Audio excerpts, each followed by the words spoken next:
Hey, it's Ryan Reynolds here from Mint Mobile. Now, I was looking for fun ways to tell you that Mint's offer of unlimited premium wireless for $15 a month is back. So I thought it would be fun if we made $15 bills. But it turns out that's very illegal. So there goes my big idea for the commercial. Give it a try at mintmobile.com/switch. Upfront payment of $45 for 3-month plan, equivalent to $15 per month required. New customer offer for first 3 months only. Speed slow after 35 gigabytes if network's busy. Taxes and fees extra. See mintmobile.com. If you're a lineman in charge of keeping the lights on, Grainger understands that you go to great lengths and sometimes heights to ensure the power is always flowing, which is why you can count on Grainger for professional-grade products and next-day delivery, so you have everything you need to get the job done. Call 1-800-GRAINGER, click Grainger.com, or just stop by.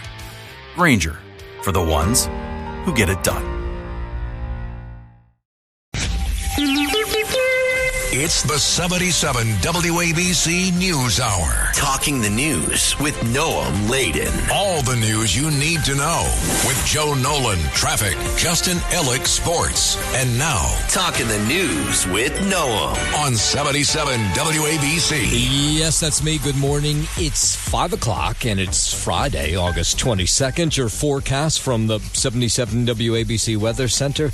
Just a beauty of a day on the way. Sunshine, low humidity, high 84, and the weekend looks just great after a week of a lot of clouds. Saturday, sunny, high 83, and then Sunday, sun and clouds, high 81. If you are walking out the door with us right now, 60 clear in Rye up in Westchester County, 61 and clear in Elizabeth over in New Jersey, and it's 62 and clear right outside our Midtown studios. The top 5 at 5. One of the Menendez brothers hears back from the parole board. Beaches are off limits again today thanks to Hurricane Erin. One of the Mayor Adams' friends faces more bribery charges. A New Jersey family says cops did not protect their daughter. And you can eat like the Pope at a city restaurant. All right, let's get into it at 5:01. Long Island seeing some massive waves, some coastal flooding, strong winds as Hurricane Erin churns northeast through the Atlantic. It's really far offshore at this point, but we're seeing the remnants of it. These folks among the dozens gathering at Smith Point Beach to watch Mother Nature's wrath, and it's pretty intense. It's something you can just stare at and just enjoy. It's like a giant washing machine. I just love the sound. It's calming. If you want to meet your creator, go in the water right now. Okay, swimming is banned at all Suffolk County beaches through Saturday.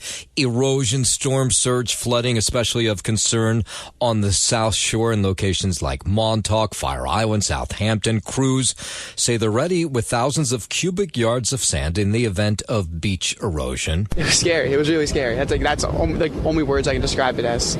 It was quite scary. That's a lifeguard at Smith Point Beach down the Jersey Shore. Communities there also bracing for some flooding. They've actually already seen some flooding from Hurricane Erin. Here's Seaside Heights Mayor Tony Vaz, who's been watching 10 to 12-foot waves come through. Concerned about the coastal flooding, which could affect low-level housing. And in a particular area on our bay side. Yeah, and they saw some of that yesterday. Strong wind gusts as well. The mayor there, Vaz, asking residents to tie down loose furniture, get vehicles off the street. If you didn't do that already, the water has kind of come in some of these places. We're concerned about road safety, cars off the street, buckle down the hatches if you have outside furniture from the wind. Those types of preventions. Yeah, some of you have already been sending us videos over the last couple hours of flooding. Nothing major, kind of where it normally happens, but the waves have been incredible. And the way people describe them, some people who live at the Jersey Shore full-time say they haven't seen anything like this in a really long time. So Hurricane Erin pushing further away from the U.S. Correspondent Aaron Gilchrist says conditions are still intense. He's down in North Carolina. We've been watching as these waves have still been crashing with such ferocity against the shores here and this massive pier that's been built to withstand significant waves. Yeah, so he's in Hatteras Island, which I guess is going to be cut off just for a couple more days. This has become a place for them to see what's going on. They've been watching the waves here. They've been dealing with the wind that is still circulating in this area, though it has died down just a little bit. Folks who did not evacuate, the residents there, are going to be stuck there likely for at least a few days as this storm starts to really wind down. But that's going to take a while. It could be the weekend before any emergency response is able to get onto the island. You sort of think, like, what if this thing had actually come a whole lot closer, just with the fact that it's so far offshore and causing all these issues. So beaches here in the city closed again, Long Island, Jersey Shore. I mean, I haven't seen any places where they're going to be open today, but I guess there's a possibility.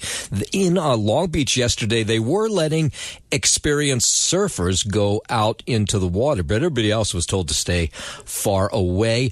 The beaches could be closed again tomorrow. I guess some decisions will be made over the course of today as they watch what happens. 5:04. This morning, NYPD cops searching for a man who escaped their custody here in Manhattan is on the loose, and he has a pair of handcuffs dangling from one wrist. The 34-year-old suspect took off while in police custody, or half in custody, outside NYU Langone Medical Center around 7 p.m. Thursday, and was last seen at 30th Street in the FDR. He's black, about 6 feet tall, and was barefoot, wearing a black T-shirt with a white tee underneath and black sweatpants. And the NYPD says he may be covering the handcuffs that are dangling from his right wrist with boxes or whatever else someone might cover handcuffs with. Cops did not say why they arrested him or how he escaped.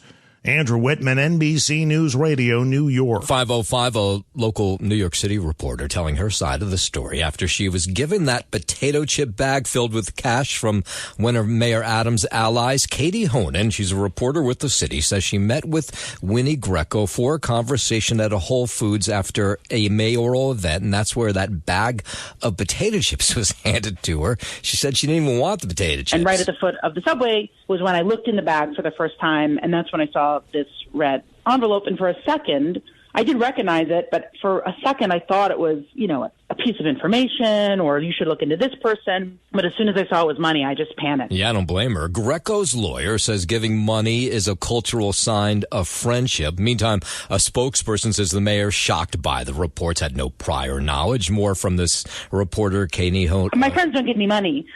So that was, it was an odd situation and experience to be in. I don't know what her intent was, and I don't know why she gave me what she gave me, but at this point it's sort of not up to me to interpret her intent because she shouldn't have done that. Yeah, and that is going on as the former chief advisor to the mayor yesterday, pleading not guilty to bribery and conspiracy charges. Ingrid Lewis Martin was led into court in handcuffs Thursday morning. She's accused of receiving a total of $175,000 in bribes, including steering migrant shelter contracts to blocking proposed bike lanes. She resigned from her City Hall position last year ahead of similar charges, and at that time she denied any wrongdoing. I have never done anything illegal in my capacity in government. Lewis Martin's attorney says the allegations are politically motivated and a distortion of the truth. Lisa G., 77 WABC News. WABC News Time 5:08. NYPD hoping you can help them identify a woman's body who was found in Queens earlier this month. The NYPD says a tattoo of a rose and 2 pieces of jewelry may be the keys to identifying a woman whose body was found inside a garbage bag alongside the Jackie Robinson Parkway in Queens on August 6th. Cops are releasing images of the rose tattoo on her backside. There was a barbell body piercing and a ring with a small purple heart stone. She's between 20 and 30 years of age and had dark brown curly hair with bleached ends. Anyone with information is asked to call Crime Stoppers. I'm Lisa Ritchie for 77 WABC News. From New York to Philadelphia, or at least a suburb of Philadelphia, reports of an active shooter on the campus of the Villanova University campus yesterday afternoon were a total hoax. Maybe you got that alert on your phone that there was an active gunman or active shooter on campus.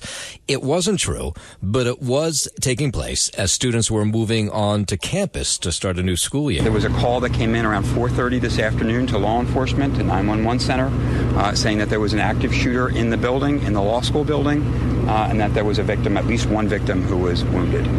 That has turned out not to be true. That's the Delaware County District Attorney, the school president, emailing students less than 2 hours after that alert, calling it all just a cruel hoax. So far, no word who was responsible. What happened here today looks like it was a hoax. Because if this was indeed a cruel hoax, this is a crime. and we will track you down if it's the last thing we do. Yeah, usually these guys are hard to track down when they pull off these stunts, but hopefully they'll catch the dope behind this one. 5:10, out to California Parole Board deciding to deny Eric Menendez parole, and he'll have to remain in prison for the 1989 murders of his parents when he was 18 years old. Menendez and his brother Lyle, convicted of first-degree murder back in 1996 during a retrial. They were sentenced to life in prison without parole.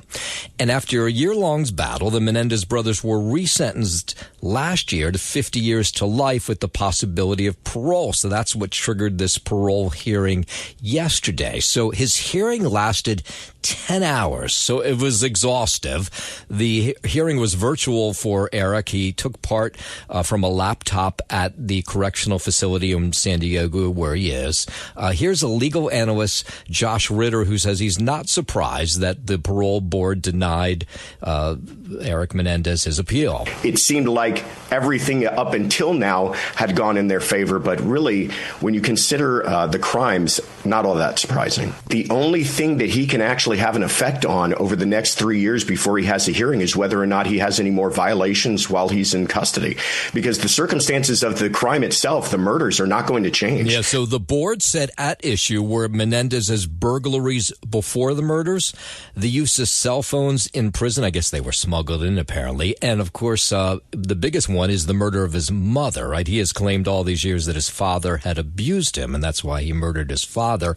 These were all topics the board questioned Menendez about during the hearing. So it was Menendez's family that had pushed for this as well. There's one cousin who was against this, but everybody else wanted to get the brothers out. And so those cousins disappointed. Although this is disappointing, 2 years ago, this was not even a possibility. We knew this was a steep climb, right? So we knew it. California is very, very rigorous in their standards. Not many people get out on parole on their first try.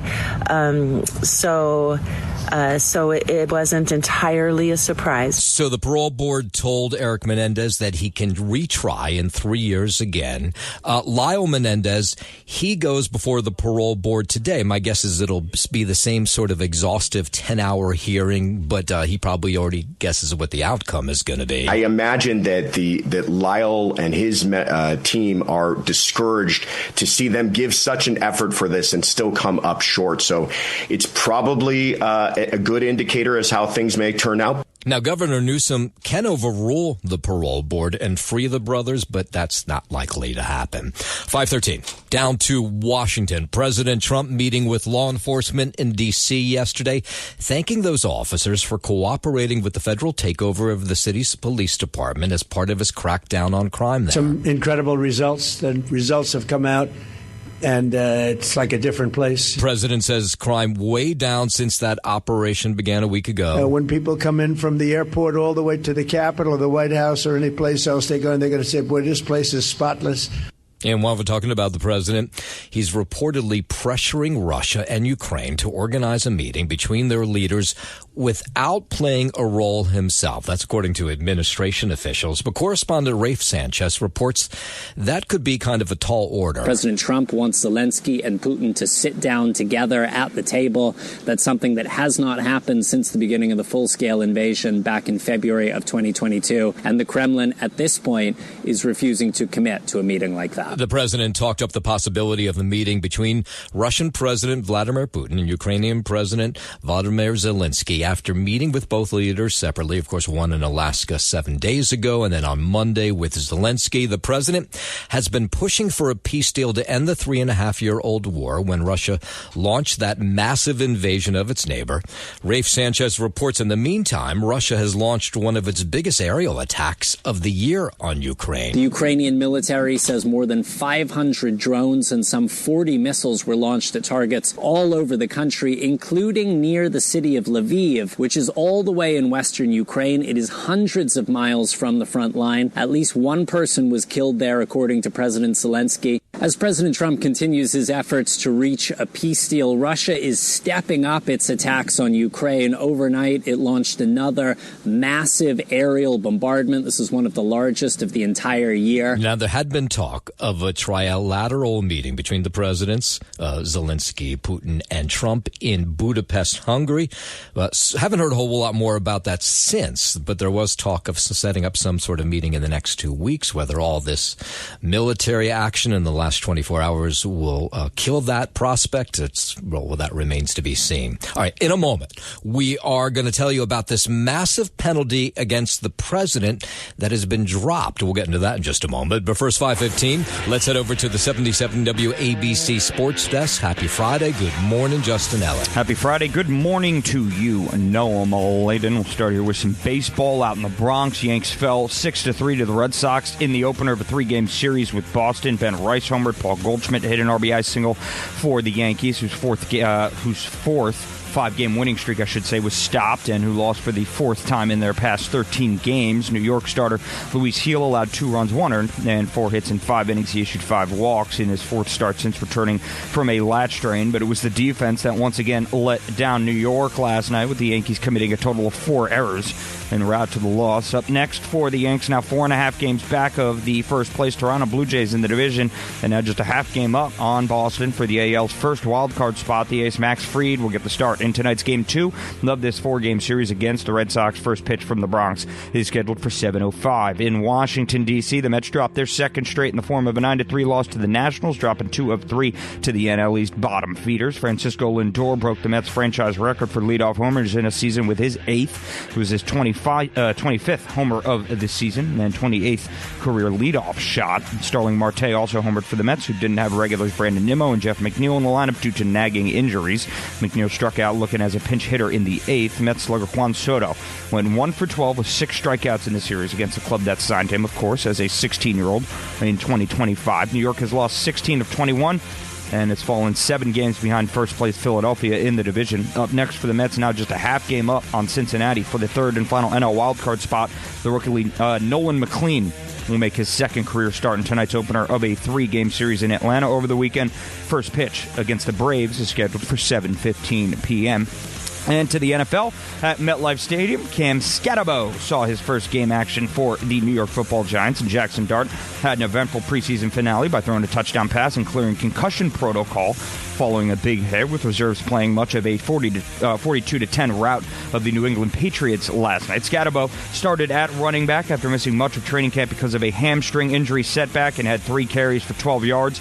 Getting the nod at quarterback with Russell Wilson and most of the starters sitting out, Dart showed some more promise, along with a reminder he is a rookie. The first-round pick out of Mississippi completed 6 of 12 passes for 81 yards, including a 50-yard throw-in catch with Gunnar Olszewski and a touchdown to Greg Dulcich. Instead of sliding to give himself up on a run late in the first quarter, he fumbled when tackled by Jack Gibbons and was taken to the medical tent on the sideline and evaluated for a concussion that he did clear. Dart finished the preseason 32 of 47 for 372 yards and 3 touchdowns with no interceptions, also running 6 times for 52 yards and a TD. The Giants open their regular season at Washington on September 7th. And tonight, 7:30 p.m. kickoff back at MetLife Stadium. The Jets will get their final preseason game underway against the Philadelphia Eagles. The Jets there, 2-point preseason favorites. That is your Sports Gnome, and I'm Justin Ellick on 77 WABC. WABC News Time 5:20. The U.S. and European Union now providing details over their new framework trade agreement. William Denslow reports the two sides have issued a joint statement on tariffs. Under this agreement, the baseline tariff rate for European goods heading to the U.S. is set at 15%. EU officials say these duties won't be subject to add-ons, arguing it's a better deal than other nations have reached with Washington. Tariffs on European cars, auto parts will fall from 25% to 15% if the EU gets rid of all tariffs on American industrial products. The EU is also expected to invest about $600 billion across U.S. strategic sectors over the next 3 years. Tariffs for European cars will only drop from 25% to 15% should the EU eliminate duties on U.S. industrial products. The joint statement ought also adds that the bloc is expected to invest $600 billion in U.S. strategic sectors. I think I had just said all that, but the deal has yet to be finalized. The massive penalty President Trump and his company were ordered to pay has been tossed now by the New York Court of Appeals. The appeals court judges said the penalty, $355 million in fines and fees, which then grew to more than $500 million with interest, was an excessive fine that violates the Eighth Amendment of the Constitution. The entire case was truly a bizarre one brought forth by Tish James, the Attorney General. In an unprecedented case, she accused Trump of overinflating property values to get better deals from lenders and insurers, even though all the money owed was repaid and it wasn't clear who the victim was of the alleged action. The White House says this is yet another failed skirmish in the discredited lawfare campaign against President Trump. James Flippin for 77 WABC News. Down to Texas, congressional boundaries will be changed in Texas once it passes in the state before the Senate, which it is before now. That means Republicans could pick up to 5 seats more in the House. State Senator Phil King says the goal is to get more of his fellow Republicans elected. I'm very concerned that if the Republicans lost the majority in the U.S. House, that the 2 years following the midterms could be very harmful to Texas. Now, it could all be for naught because Democrats in California moving forward with their own redistricting efforts. Governor Gavin Newsom signing a measure yesterday that calls for a special election aiming to redraw state maps there that would most likely give Democrats 5 additional House seats. So 5 Republican, 5 thing. We're back even. They fired the first shot, Texas. We wouldn't be here had Texas not done what they just did. Donald Trump didn't do what he just did. The statewide vote will be held in November. We got here because of his failed policies.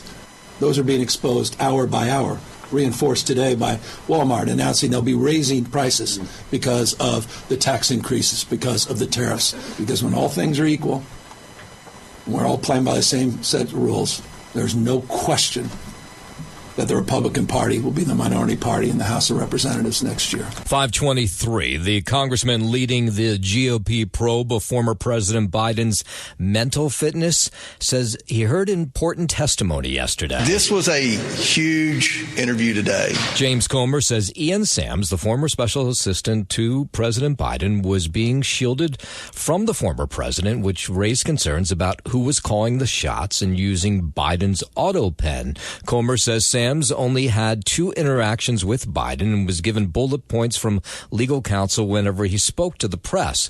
Comer believes that contradicts testimony from other Biden officials who claimed he was always in complete control. If the White House spokesperson is being shielded from the President of the United States, who was operating the Oval Office? And I think it contradicts everything that the former Biden people are saying with respect to the president's mental fitness. Probe has been focused on President Biden's alleged mental decline and use of an auto pen when signing pardons. 524, down to Florida.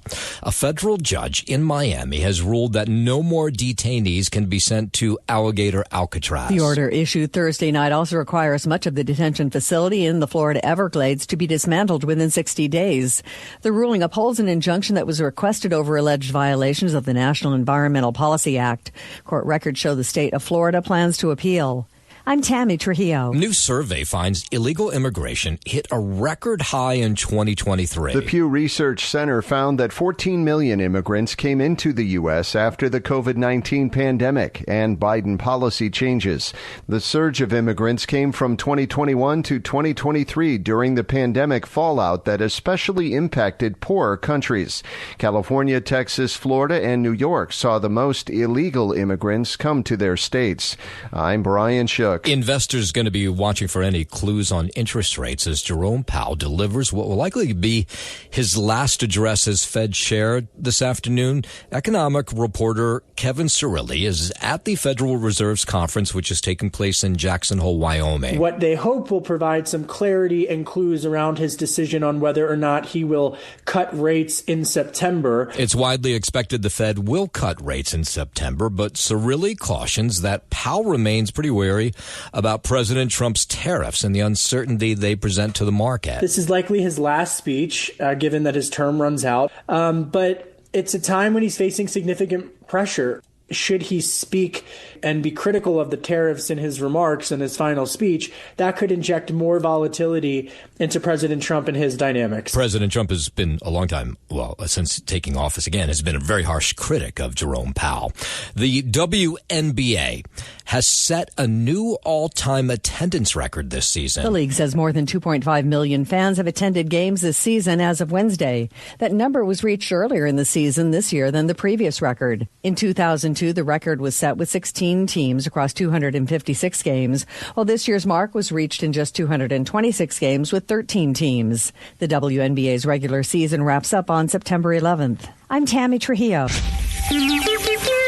It's the 77 WABC News Hour. Talking the news with Noam Laden. All the news you need to know with Joe Nolan, traffic, Justin Ellick, sports. And now, Talking the news with Noam on 77 WABC. Yes, that's me. Good morning. It is Friday, August 22nd. Thank God. Your forecast from the 77 WABC Weather Center. A beautiful day on the way. Sunshine, low humidity, high 84. The weekend looks great as well. Saturday sunny, high 83. Sunday sun and clouds, high 81. If you're walking out the door with us right now, so happy you are. 60 clear in Rye up in Westchester County, 61 and clear in Elizabeth over in New Jersey, and it's 62 and clear right outside our Midtown studios. WABC News Time 5:39. Let's go over to Franklin Township, New Jersey. The families of a young woman and her boyfriend who were brutally murdered by a New Jersey state trooper earlier in July are filing a lawsuit saying the violence could have been prevented by police. Attorneys for the Semenchik family say Franklin Township Police never returned Lauren Semenchik's call when she made a plea for them for help protection from her ex-state trooper boyfriend. Here's the call that she made. I was looking to file a police report or potentially even a restraining order against my ex-boyfriend who has been harassing me. Her mom yesterday, Jenny Semenchik, says not only did her daughter tell police that her ex-boyfriend, New Jersey State Trooper Ricardo Santos, was stalking and harassing her, she also told another state trooper who worked with Santos, who was part of Governor Phil Murphy's security detail. Despite her pleas, the family says no one in law enforcement did anything. Here's Jenny and the family lawyer. Lauren did everything right. She was concise, she was detailed, she was calm. The Franklin Township Police Department had an absolute obligation to contact the state police, and at that point, the state police would be obligated to take control and to make sure that all revolvers, all service weapons, any other firearms that were licensed to Trooper Santos would be removed, and then we put on administrative leave.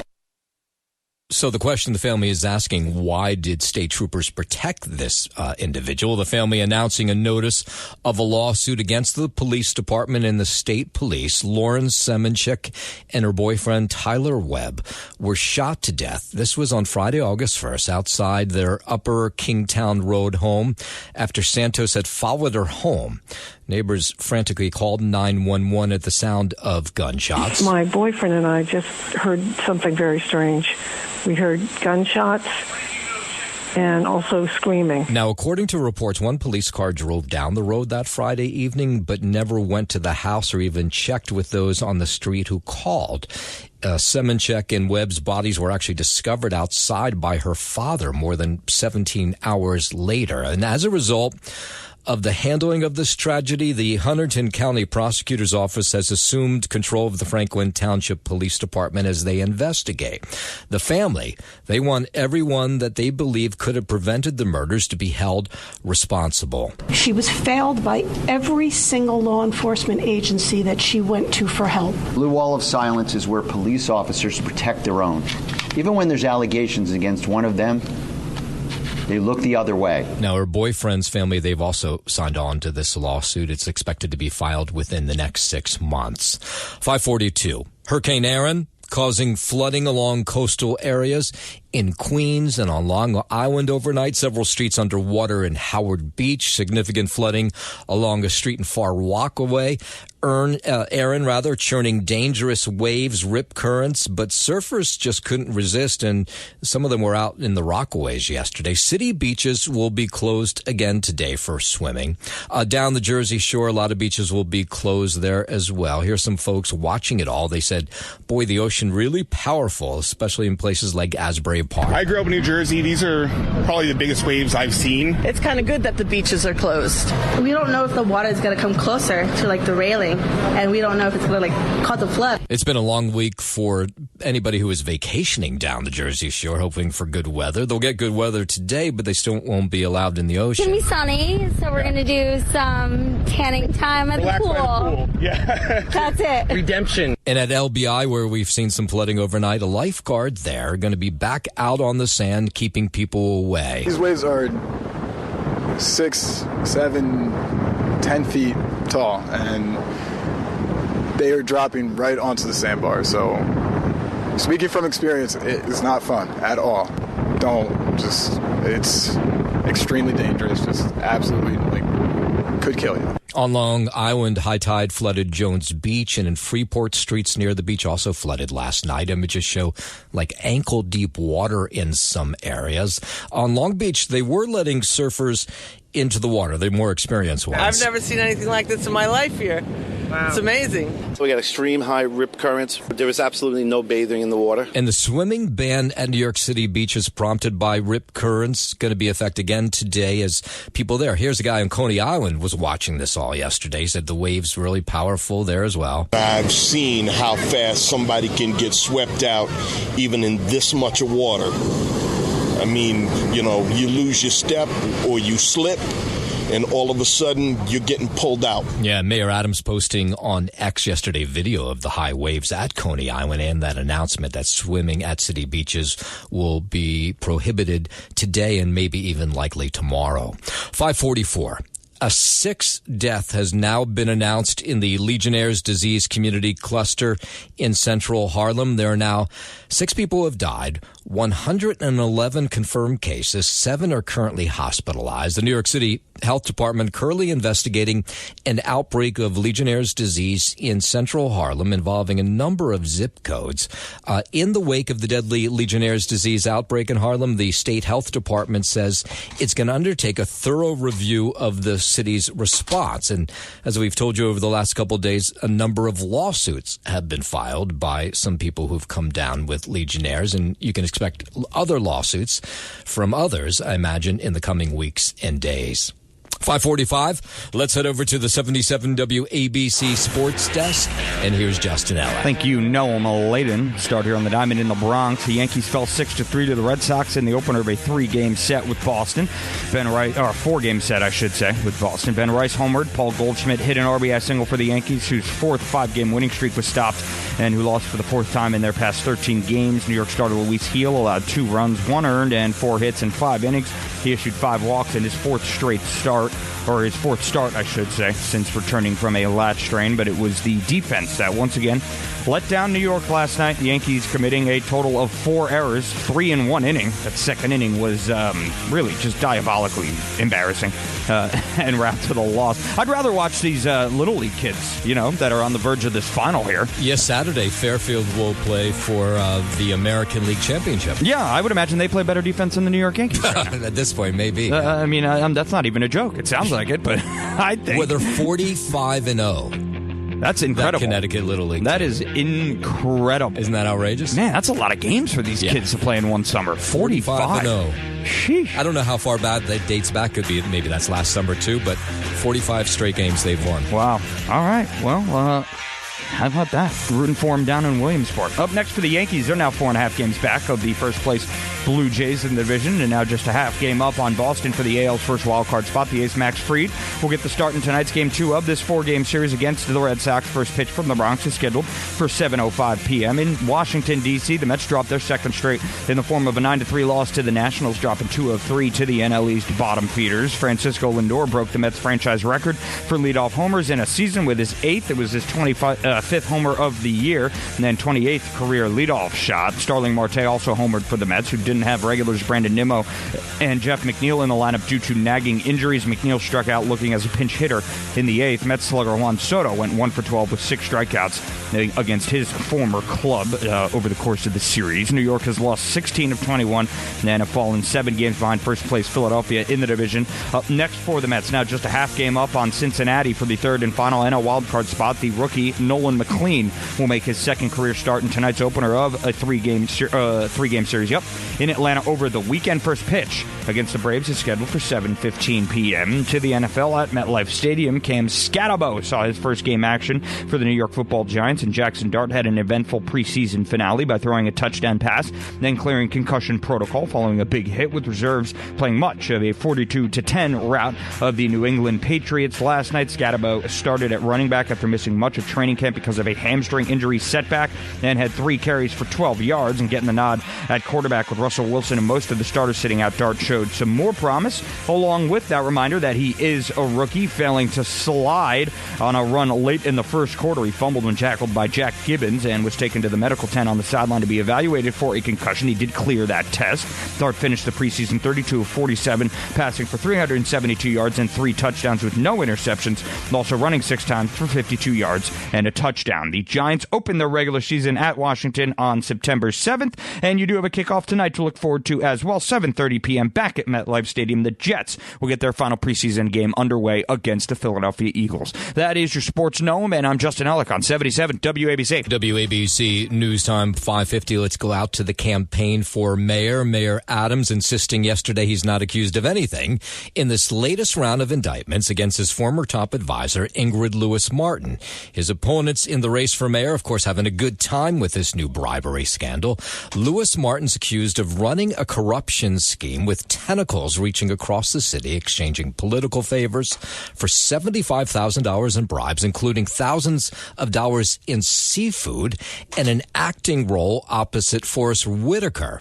Prosecutors, that's some of what's was announced yesterday in this case against her. So all the candidates in the race relishing this, of course, outside Mayor Adams. Here's Zoran Mamdan. New Yorkers are paying the price as another flurry of indictments continue to erode their trust in our democracy. Our city deserves to have a mayor who spends time with their constituents, not stuck in courtrooms. It sounds like he was in a wind tunnel there. Maybe it's better for Andrew Cuomo responding to this yesterday. There seems to be this never-ending series of government corruption. It's sad, it's embarrassing, it's depressing, and then you wonder why people don't believe in government. All right, and let's give Curtis Sliwa, the Republican nominee, a swing at this as well. What it says about Eric Adams is he surrounds himself with cronies who are corrupt. People are saying, why are you bringing them back? Oh, they're friends.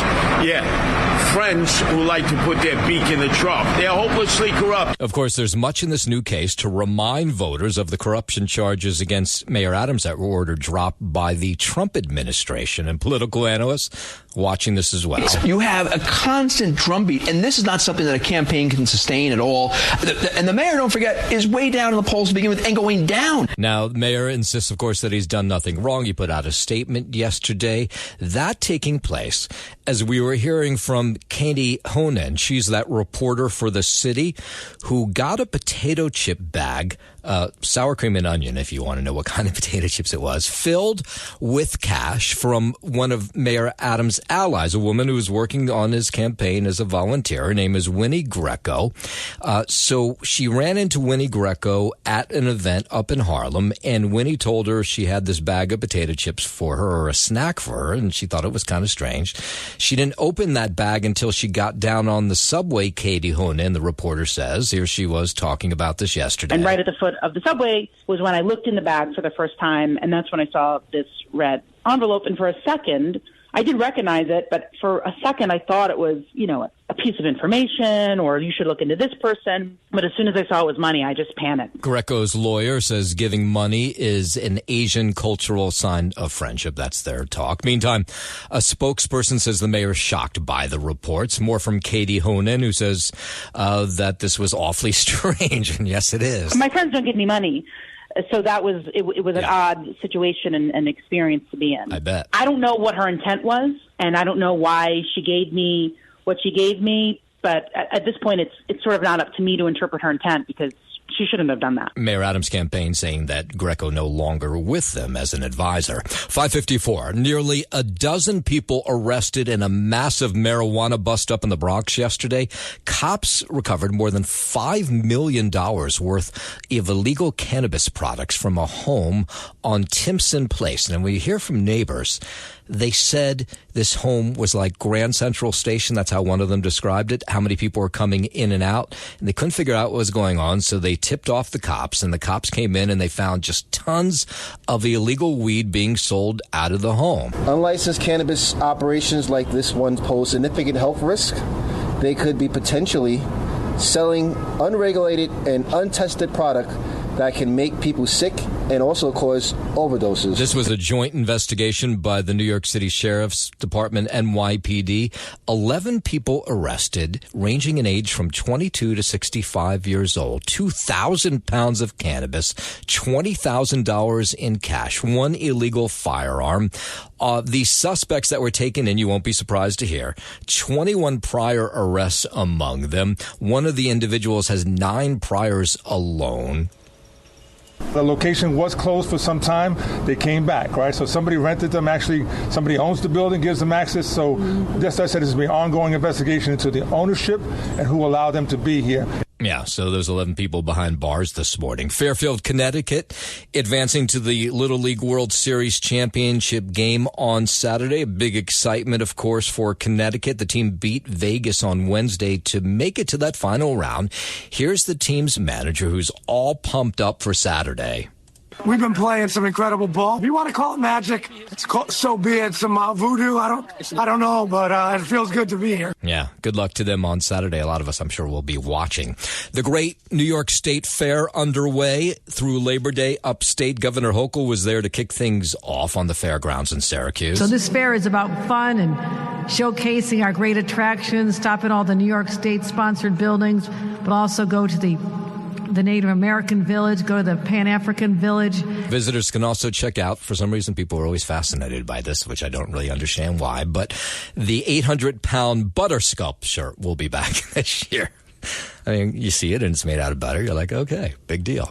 And a chef who cooked for the Pope at the Vatican has opened up a restaurant in Soho. Chef Salvo Lacastros has cooked for Pope, celebrities, world leaders, but he says at his new restaurant he'll treat all of us like he treated the Pope. The name of this restaurant is Casa Salvo on Spring Street.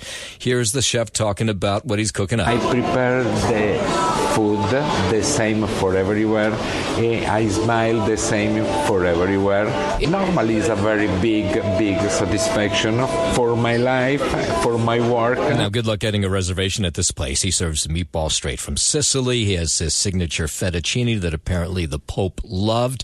He cooks his tomato sauce for 12 hours. All these things sound pretty good. In the Vatican is the Pope. In the table, every people is the same. City, for me, New York is the capital of the world. It's a very different city. All right, good luck to him. Thanks for listening to the News Hour with Noam Laden. You can hear the News Hour with Noam Laden weekday mornings at 5 on 77 WABC. If you like the podcast, share it with your friends and listen anytime at WABCRadio.com and download the WABC Radio app. Hit that subscribe button on all major podcast platforms. Plus, follow WABC on social on Instagram, TikTok, Facebook, and X. See you next time for a new episode so you never have to wonder. What the heck is going on here?